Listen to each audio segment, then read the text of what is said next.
تاریخی اسلامی کے حالات و واقعات اور شخصیات کے بارے میں مفید اور معلوماتی پروگرام سنیے۔ اسلامی انسائکلوپیڈیا، تحریر سید قاسم محمود، پروڈیوسر عرفان بھٹی۔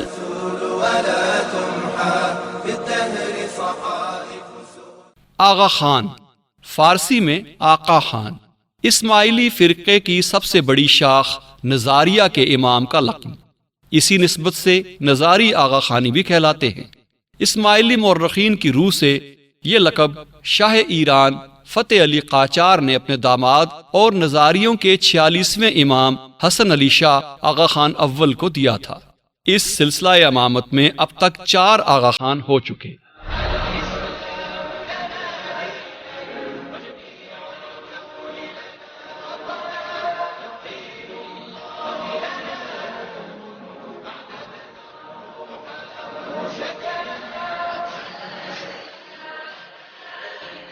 آغا خان اول حسن علی شاہ فتح علی شاہ قاجار کے منظور نظر داماد تھے۔ ان کے والد شاہ خلیل صوبہ کرمان کے گورنر تھے۔ ان کی وفات سن 1817 کے بعد شہنشاہ ایران فتح علی شاہ نے آغا حسن علی شاہ کو کرمان کا گورنر مقرر کیا اور ان سے اپنی لڑکی کی شادی کر دی۔ اسی وقت دربار ایران سے انہیں آغا خان کا لقب عطا ہوا، جو آگے چل کر خاندانی لقب بن گیا۔ کرمان میں انہوں نے بڑی دانش مندی اور میانہ روی مگر مضبوطی سے حکومت کی۔ محمد شاہ قاجار کے عہد حکومت میں درباری سازشوں کے زیر اثر حسن علی شاہ نے سن 1838 میں کرمان میں بغاوت کر دی، لیکن انہیں ہزیمت ہوئی اور سن 1841 میں وہ سندھ چلے آئے۔ وہاں سر چارلس نیپیر کو سندھ کی مہم میں مدد دی۔ بالآخر وہ بمبئی میں آ کر مقیم ہو گئے۔ سن 1848 کے بعد سے بمبئی نظاری اسماعیلیوں کے امام کا مستقر بن گیا۔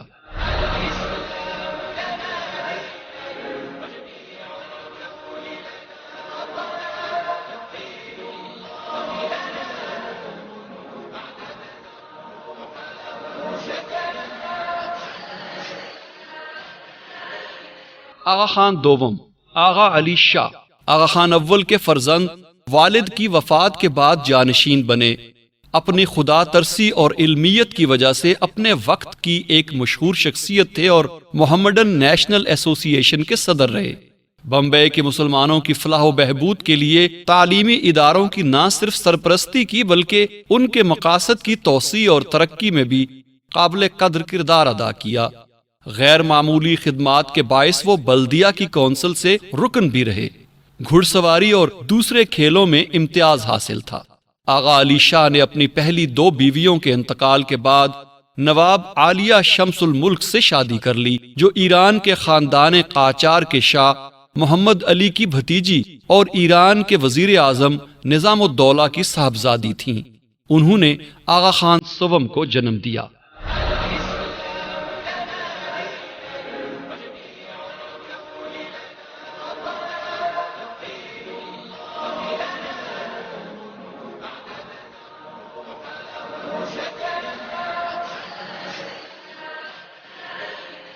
آغا خان سوم سلطان محمد شاہ کراچی میں پیدا ہوئے۔ تاریخ میں سر آغا خان کے نام سے مشہور ہیں۔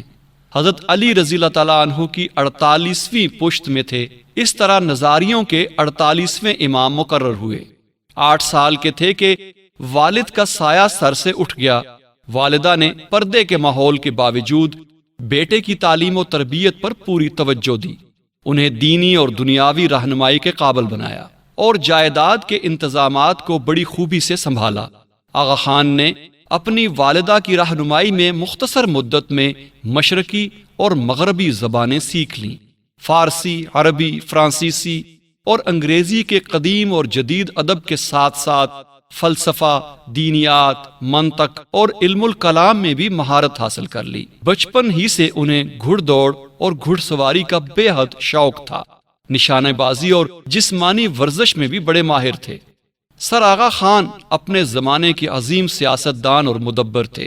انہوں نے نہ صرف برصغیر پاک و ہند کی خوشحالی کے لیے عظیم خدمات انجام دیں بلکہ بین الاقوامی سیاست میں بھی اہم کردار ادا کیا۔ سن 1906 میں مسلمانان ہند کا جو وفد واسرائے سے ملا تھا اس کی قیادت سر آغا خان نے ہی کی تھی۔ اس وفد نے بڑے مؤثر انداز میں مسلمانوں کے لیے جداگانہ انتخاب اور اردو زبان کے تحفظ جیسے اہم مطالبات تسلیم کروائے۔ سر آغا خان نے اہم مواقع پر مسلمانوں کی اہم سیاسی خدمات انجام دیں۔ پہلا موقع تو وہ تھا کہ جب سائمن کمیشن کے معاملات میں اختلاف ہو گیا۔ اس وقت سر آغا خان نے آل پارٹیز مسلم کانفرنس کی صدارت کی اور سر محمد شفیع اور مولانا محمد علی جیسے بڑے سیاستدانوں کو متحد کیا۔ اسی کانفرنس میں قائد اعظم نے اپنے مشہور 14 نکات پیش کیے۔ دوسرا اہم واقعہ وہ تھا جب لندن میں گول میز کانفرنس منعقد ہوئی تو وہاں سر آغا خان نے مسلمانان برصغیر پاک و ہند کی نمائندگی کی۔ آپ کا شمار مسلم لیگ کے بانیوں میں ہوتا ہے۔ 1906 سے 1912 تک اس کے مستقل صدر رہے اور مسلم لیگ کے اخراجات کی کفالت بھی کی۔ آپ کی سیاسی رہنمائی اور خدمات صرف برصغیر کے مسلمانوں تک محدود نہ تھیں بلکہ ترکی کے یتیموں اور مجروح چین کے امداد میں بھی پیش تھے۔ جدید عرب ریاست کی تشکیل میں بھی آپ کے سیاسی تدبر کو خاصا دخل رہا۔ سر آغا خان نے مسلمانوں کی سیاسی ترجمانی کی غرض سے سید امیر علی کی صدارت میں لندن میں برٹش کمیونٹی آل انڈیا مسلم لیگ قائم کی اور اس کے تمام اخراجات کی کفالت بھی کی۔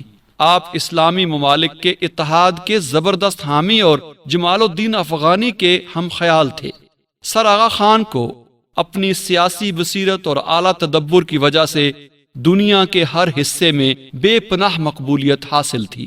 اپنی وسیع المشربی کی بنا پر عالمی شہری تھے۔ سن 1924 میں ہندوستان کی کونسل آف اسٹیٹ نے آپ کو امن کا نوبیل پرائز دینے کی سفارش کی۔ سن 1937 میں عالمی خدمات کے اعتراف کے طور پر لیگ آف نیشنز کی جنرل اسمبلی کا صدر منتخب کیا گیا۔ 1949 میں حکومت ایران نے ایرانی قومیت عطا کی اور والا حضرت ہمایوں کا اعزاز بخشا۔ 1951 میں حکومت شام نے نشان بنی امیہ عطا کیا۔ سن 1953 میں انڈونیشیا نے گل سرخ و گل سفید سے نوازا۔ سر آغا خان نظاری اسماعیلیوں کے پہلے امام تھے جو اپنے مریدوں میں ہیرے جواہرات، سونے اور پلاٹینم میں تولے گئے۔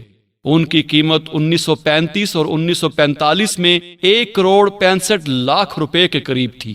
سر آغا خان نے اس رقم کا 90% حصہ اپنے فرقے کی فلاح و بہبود کے لیے وقف کر دیا۔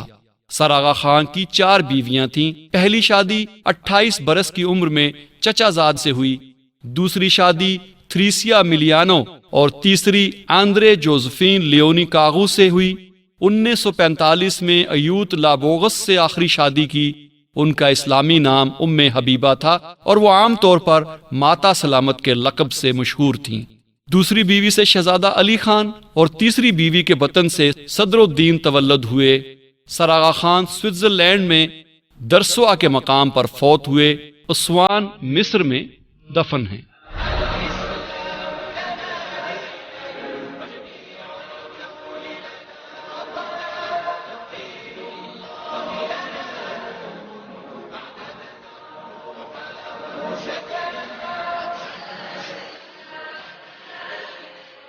آغا خان چہارم کریم آغا خان نظاری اسماعیلی فرقے کے 49ویں امام، سر آغا خان سوم کے فرزند اکبر شہزاد علی خان کے صاحبزادے ہیں۔ آپ کی والدہ جون کینسل انگریز نیاد اور لارڈ ہرٹس کی بیٹی ہیں۔ آپ نے ابتدائی تعلیم گھر پر علی گڑھ مسلم یونیورسٹی کے پروفیسر مصطفیٰ کامل سے پائی۔ اس کے بعد سوئٹزرلینڈ کے لے روزا اسکول میں داخل ہو گئے۔ وہاں سے فارغ التحصیل ہوئے تو انگلستان میں قیام رہا۔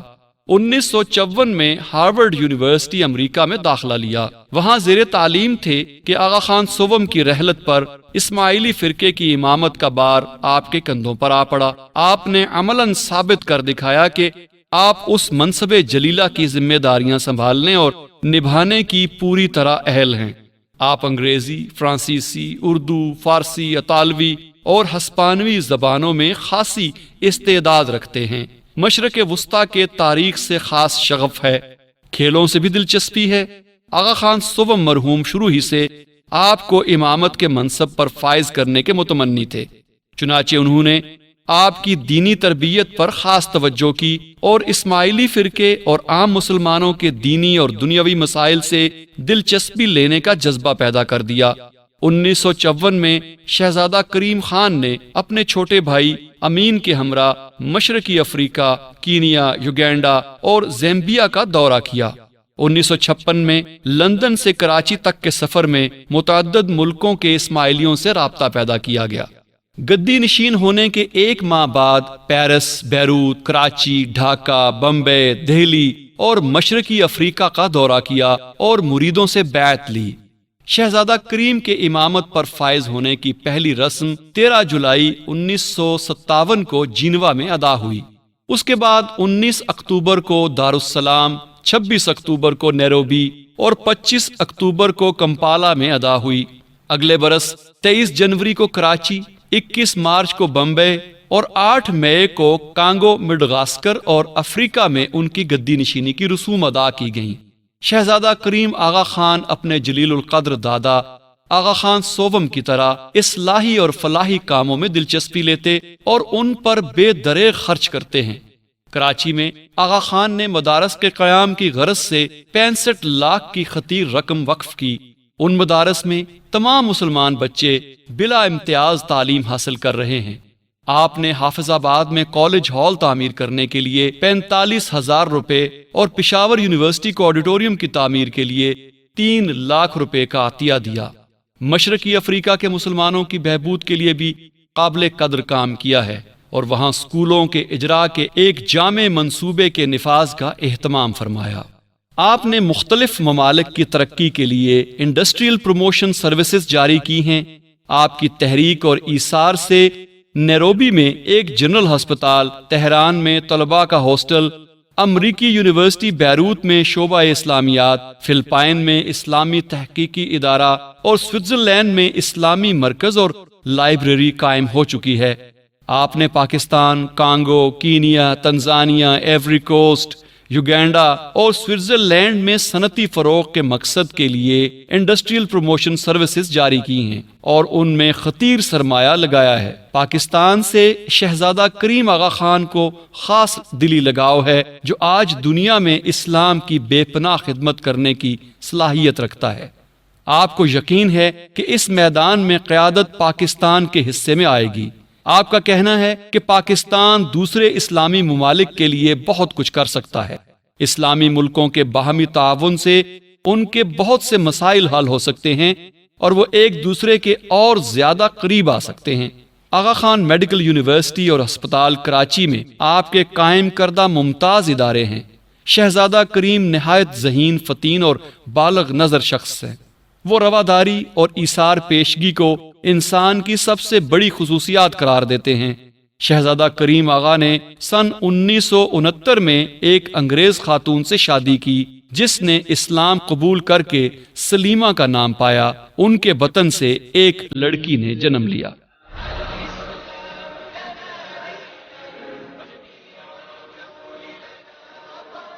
تاریخ اسلامی کے حالات و واقعات اور شخصیات کے بارے میں معلوماتی پروگرام آپ سماعت فرما رہے تھے۔